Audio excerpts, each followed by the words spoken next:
seekers, finders, keepers. Where are you going to find me? Where are you going to find me? Well, I think I might have you now. Ha ha! Oh. Well, you have to give me a chance. I mean, it's a big studio after all. Don't you know me yet? Well, yes, of course. Patrick Allen, the voice of impending Armageddon. I know you, the big man in charge of the world. Well, no, just the randomizer, actually. The guy the girls admire. Well, at least that part's true. Well done, big man. Listen, Mr. Turner, isn't it? I'm not looking for a fight. I'm just looking for someone to press the button on the randomizer today. You're not on my level. Well, then surely you can handle pushing one simple button. Ah, thank you. You must think I'm as stupid as you are. My dear, nobody can be as stupid as he seems. Yes, thank you, Count Scarlioni. Right, let's see what we have today. Oh, well, it's the Secret Service today with... They're brilliant. Yes. They can do things we can't even conceive. Well, yes, they certainly do a lot of strange things, and today's episode is... I think I'll just play that back. Yes, as I was saying, today's episode is The Cure. I think I'll just play that back. You can play it as many times as you like, mate. It still won't make any sense.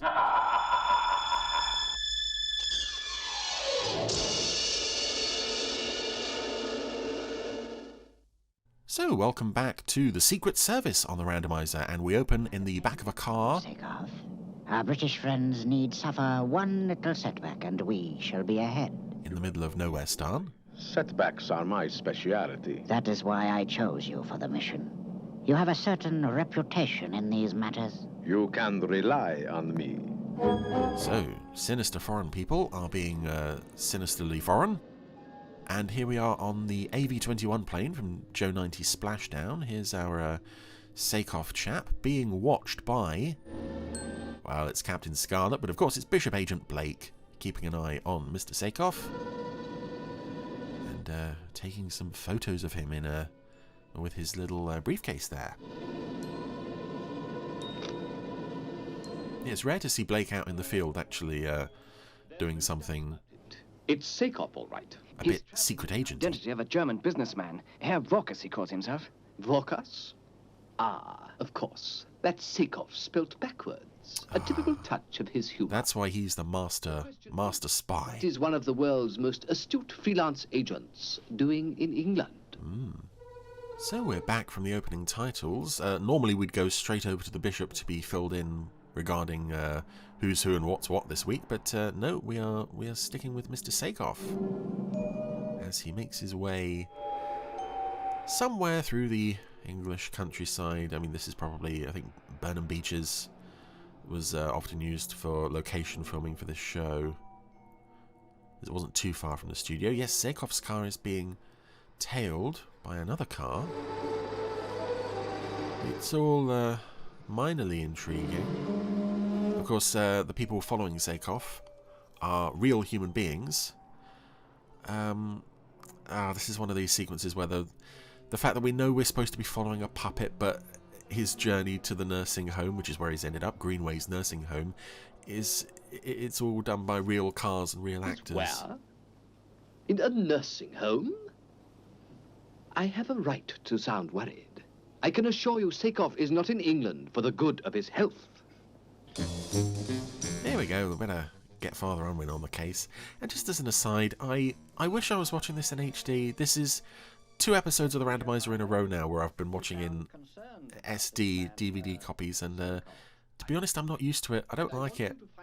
I want all these shows in HD, and I want them now. I'm at your service. But hopefully, with Supercar on the way, there will be more to come. To a private nursing home. A place called Greenways. I believe I've heard of it. The doctor who runs it uses some rather unusual methods. This would look very nice in HD, as indeed all Anderson Productions would. Take the cure and keep an eye on Sakov. My dear Bishop, I hardly think I would fit into a nursing home run by a crank doctor. Exactly. You'll be as conspicuous as a hair on an egg. That is why Sakov will never suspect you. Hair on an egg. An amazing thought. All right, Bishop. I'll leave in an hour. So, that's our... right now, this seems very low-stakes stuff. There's nothing wrong with you, is there, Father? It's not an ordinary nursing home. A health farm, I think they call it, Mrs. Appleby. You look healthy enough to me, Father. Prevention is better than cure. A few days' rest and a change of food. Oh, Father, I hope there's nothing wrong with the food I give you. Oh, Mrs. Appleby, no, of course there isn't. Well, I'm glad to hear that, sir. And You this wanted is to see me, Father? our 5th episode of the Secret Service out of 13, which means we're more than a third of the way through the show. Is this Mrs. Appleby? Yes, Father. I do hope we're not going to run out of these. I hope we can keep the Secret Service going on the randomizer until the very end in like well, by about 2030. I think I might be done with it by about 2030. Anyway, now it's time to shrink Matthew, and of course this is the first Secret Service episode I've covered since the little coffee table in this scene went up for auction about 3 or 4 months ago now it would be. I wanted to bid on it because I saw it only had an estimate of like £100 and then it went for something like $450. Yes, bid out of my league. I'm not sure what I would have done with it even if I had won it, but it would have been nice to own something from this show. Anyway, Father Unwin is now arriving at Greenways nursing home. Lovely looking place. And that's something, that's another reason actually I would like to see the show in HD. The location filming, as distracting as it often is, I'm sure it would look lovely because everything always seems so bright and colourful and sunny in this show. All the, we can see here, all the plants are in full bloom and everything looks so nice. Anyway, here we are in the nursing home with puppets. Some of your fellow guests, Father. Colonel Johnson, Mr. Berenson, and Mrs. Dunlop. And all of whom appear to be dead. Herr Vosak. Ah, Herr Vosak.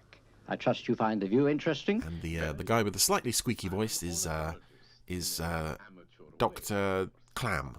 I nearly forgot the name. And you, Father, are you hoping to lose a pound or two? Hoping to gain something, actually. All that you will gain here is good health. Your diet will be strictly controlled, and you will spend 2 hours in my therapy theater. Morning it's a lovely and Gary Files performance, this character. To it. And talking of the therapy theater, it is time for your treatment, Herr Vokas. If you will come with me. It's the Miguel Humberto dos Passos Francesca puppet from Big Fish. Matthew, what are your first impressions? Sakov's a smooth operator. But I Yeah, bet he's no bird. I saw him looking out the window. I wonder what he was really looking at out there. Ooh, well, here we are at a racetrack. And this was something that, again, we didn't see anything like this in an Anderson show before, an actual racetrack. Fair. Well, it's near a record for its class. Well, the GK2 is certainly proving its capabilities. Yes, every motorist's dream. Add a little GK2 to distill water, and you have a liquid equivalent to high-octane petrol. No motorist could afford it. I know GK2 is expensive to produce, but think of the military potential. Enough in one test tube to drive a tank 1,000 miles. And now we've caught each other up on the project that we've been working on for presumably a very long time. Let's get back to work. Forward to whatever's under that cloth. I've worked up quite an appetite. Oh, and here's another nice character. Carrots? Raw carrot. This steward guy. Dr. Clam doesn't allow any other food in the clinic. With David Healy performing the character in such a way that it kind of suggests he's not the sharpest knife in the drawer. Things of the earth, Father. That may be so, Matthew. But an agent marches on his stomach, to coin a phrase. Here, Matthew, you try one. Thank you, Father. So Matthew now has an enormous carrot to deal with. I don't know what the effect on his digestive system would be if he ate all of that. Eat that inside the case, Matthew. Right, Father. Oh dear. And again, poor old Matthew has got no legroom in that case. It must be very uncomfortable. Somewhere, Father? Oh, you did me a little fright load up the spoil. I was about to try and find Herr Vokas. Herr Vokas? Why, he's in the therapy theater. Are you certain? Of course. Where else would he be?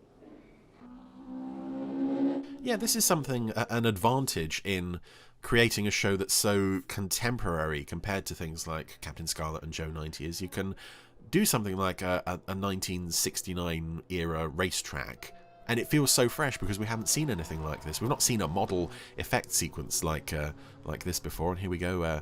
Sakov is taking aim at the race car. Somehow he got out of the therapy theatre, taking a shot at the car with the GK2 formula. Whoa! Oh no! Poor old driver's trying to keep it under control, but unfortunately, well, this being a Jerry Anderson show, he not only crashed the car, he crashed into well, what looked like an area of fuel storage tanks. However, Father Unwin, the theatre is occupied. I realize you are anxious to experience the joys of clam therapy theatre. Oh, Sakov is there. Contain your zeal. It's all right, Doctor. I'm ready to leave. In my fabulous dressing Father gown. Unwin appears to be so eager. You begin his treatment. An excellent idea. Please, Father, go behind the screen. I will send the orderly to you immediately. If you insist. We've yet to find out what this therapy machine looks like, and here we go. It's a bed in a sort of spherical cradle thingy. Could the sabotage attempt on that car have been Sakov's work? I don't see how. It appears you are strapped to a bed whilst in the therapy theatre. Sakov must have been here the whole time. I don't understand. When the bishop told us about the accident at the experimental racetrack and the fact that this clinic practically overlooks it, I felt certain it was Sakov. Yes, most baffling.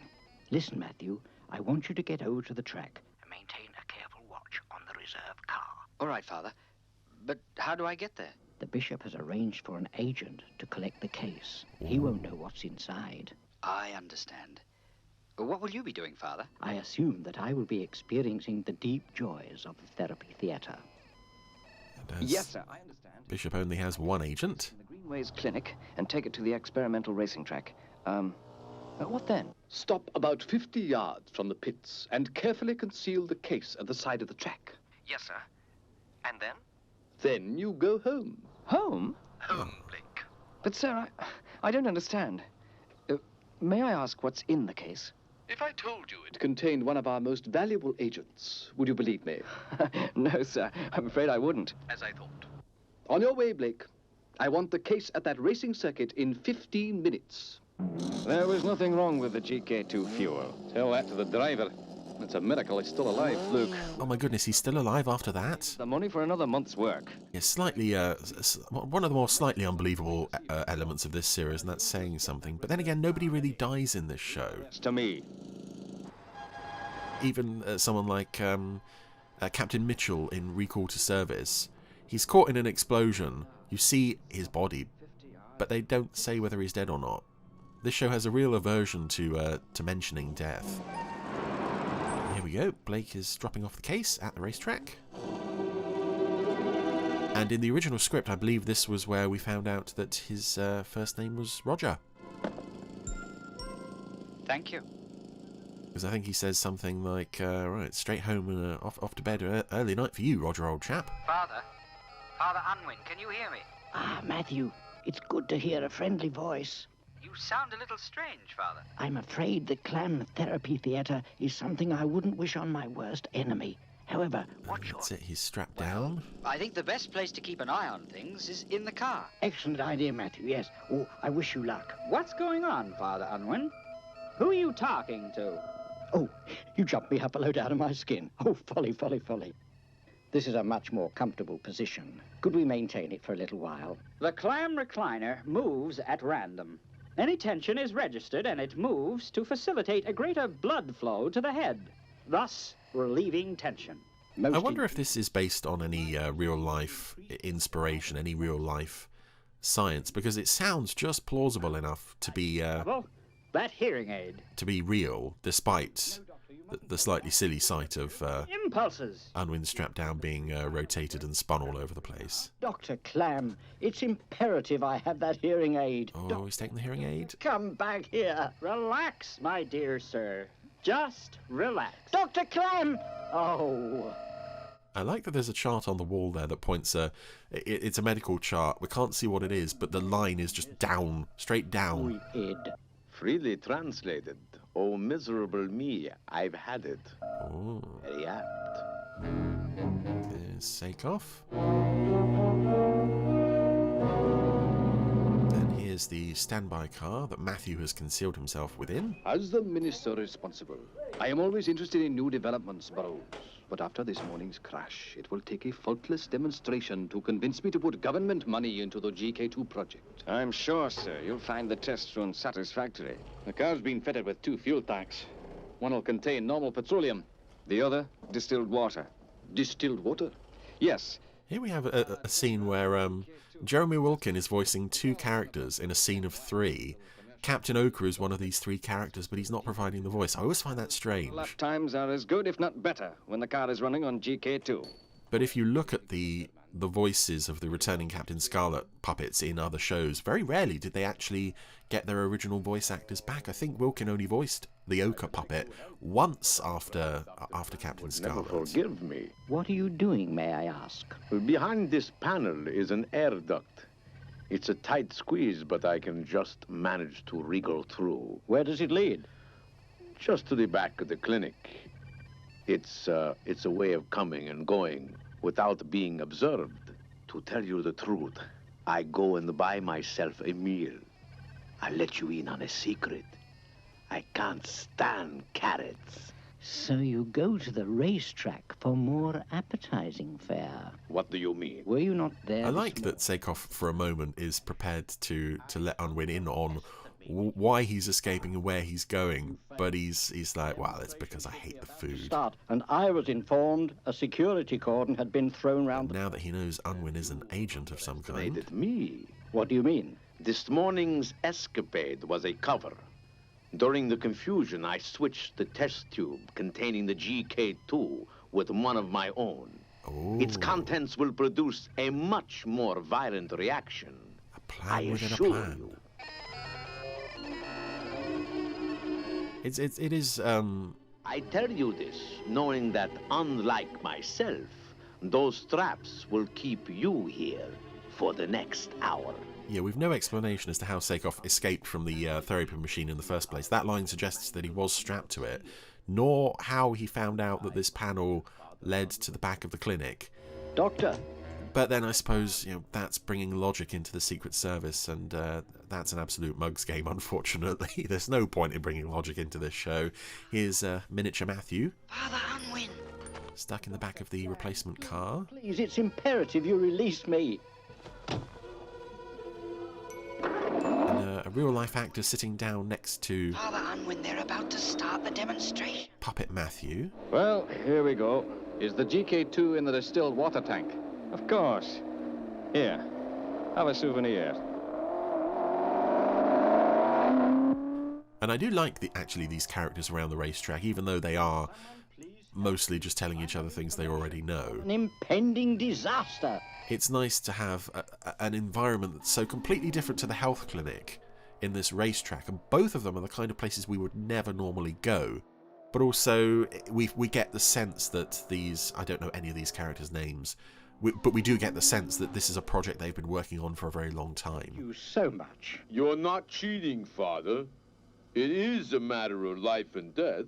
And Unwin has been freed by the orderly. Quickly, where's my hearing aid? Dr. Clam had it, Father.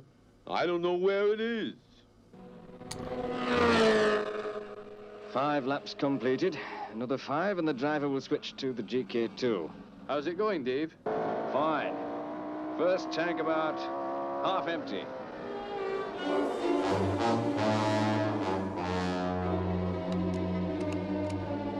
So now Unwin is retrieving Gabriel from the garage, and we have an interesting use of the minimizer, because he can't open the doors all the way. There's only one thing to do.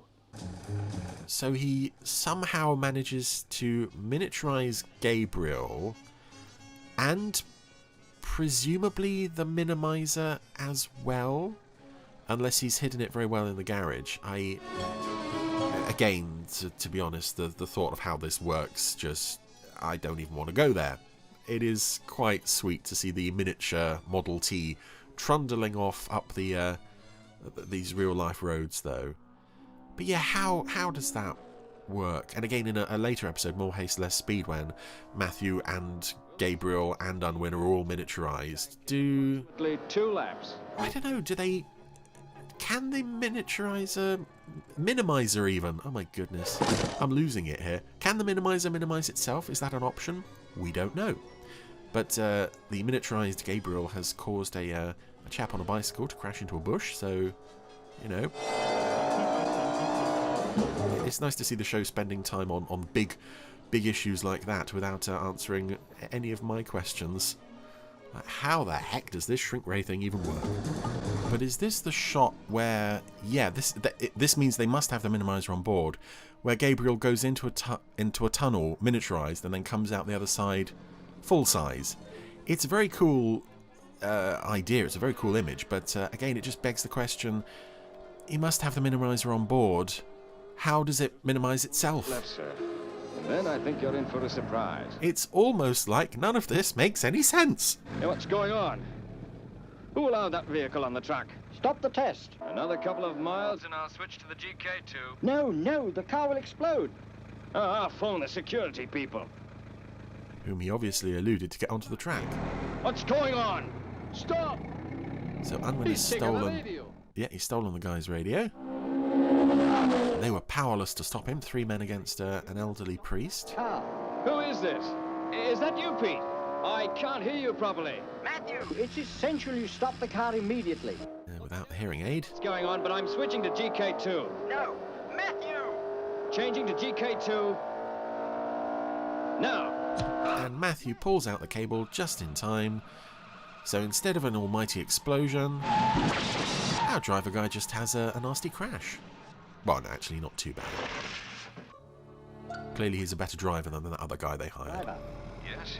walk to the pits and tell them to analyze the contents of the second tank. I think you'll find it contains something very different from GK2. And that's it. Presumably Matthew was recovered safely. Father, why can't he eat in the kitchen like he always does?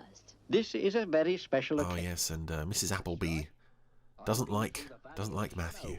You mean he's seen the light? Let's just say. Again, never established on television why that is, but it was established in the comic strip. If you please. Oh, yes, Father, of course. It's lunchtime and we have... Carrots? Oh, dear. That's right, carrots. Carrots are full of vitamin A. Dr. Clam telephoned. He said I wasn't to let you neglect your diet.